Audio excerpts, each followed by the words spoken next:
তার জন্য ফরজ হবে এবং তার জিন্দেগি সমস্ত আমলগুলি নষ্ট হয়ে যাবে, তার ওয়ারিশত্ব বাতিল হয়ে যাবে, তাকে খালেস ইস্তেগফার তওবা করতে পারে। এই অবস্থায় সে মারা যায়, তার জানাজা পড়ানো, তাকে ইসলামী শরিয়া অর্থাৎ শরীয়ত মোতাবেক কাফন দাফন জানাজা ইত্যাদি করানো সম্পূর্ণ নিষিদ্ধ। তাকে কুকুর শুকুরের মতো শ্রীগালের মতো গর্তে পুঁতে রাখতে হবে। নাউযুবিল্লাহ।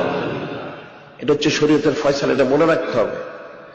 এটা আশুরা মিনাল মুহররমের দিকে ভালো করে স্মরণ রাখতে হবে যে আশুরা মিনাল মুহররমের আমলগুলি কি, এর মধ্যে এটা একটা আমল। এবং এই বিষয়টা আকীদারা বুঝে নিতে হবে যে পয়লা বৈশাখ বা অন্য কোনো নওরোজ এটা পালন করা মুসলমানদের জন্য কখনো জায়েজ নেই।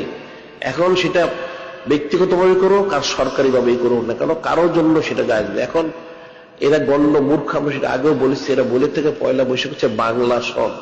আসলে কিন্তু এটা বাংলা সন না।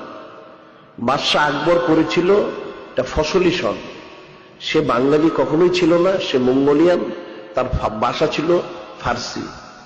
সে আসলে প্রকৃতপক্ষে যেহেতু সে যখন দিনী এলাই করলো, তার দিনী এলাইটাকে ঠিক রাখার জন্য একটা নূতন একটা সন প্রয়োজন।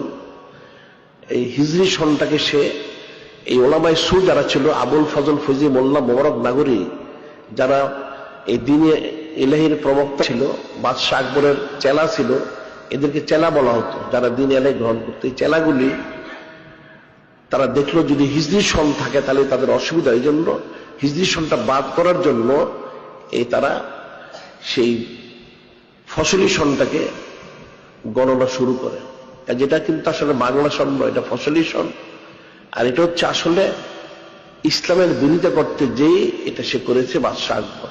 কাজে বিষয়টা ফিকির করতে হবে। এখন সেই ফসলি সনের পয়লা বৈশাখ মুসলমানরা অনুষ্ঠান করে, নাউযুবিল্লাহ। এটা হচ্ছে এমন যেমন সে স্পেনে যখন মুসলমানদেরকে তারা জুলুম করলো, মসজিদের মধ্যে বন্ধ করে আগুন দিয়ে মুসলমানদেরকে জ্বালিয়ে দিল, সেটা ছিল এপ্রিল মাসের 1 তারিখ। সেই তারিখে তারা করেছিল। এখনো খ্রিস্টানরা এপ্রিল ফুল, ফুল শব্দ তো বোকা, এরা মুসলমানদেরকে বোকা বানিয়ে সে কাজটা করেছিল, নাউযুবিল্লাহ।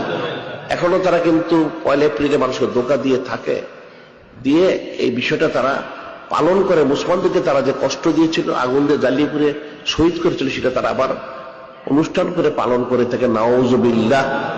কাজে এপ্রিল ফুল করাটা যেমন মুসলমানদের বিরোধিতা করা, ঠিক পয়লা বৈশাখটা করাটাও ইসলামের বিরোধিতা করার সামিল। এই বিষয়টা স্মরণ রাখতে হবে। এখানে আকায়েদের মাসালা রয়েছে, যে বিষয়টা খুব সতর্ক থাকতে হবে, প্রত্যেকে এটা স্মরণ রাখতে হবে। পয়লা বৈশাখ পালন করা কুফরি, শিরকি, হারাম, নাজায়েজ, বেদাত, গুমরাহির অন্তর্ভুক্ত, এটা মনে রাখতে হবে।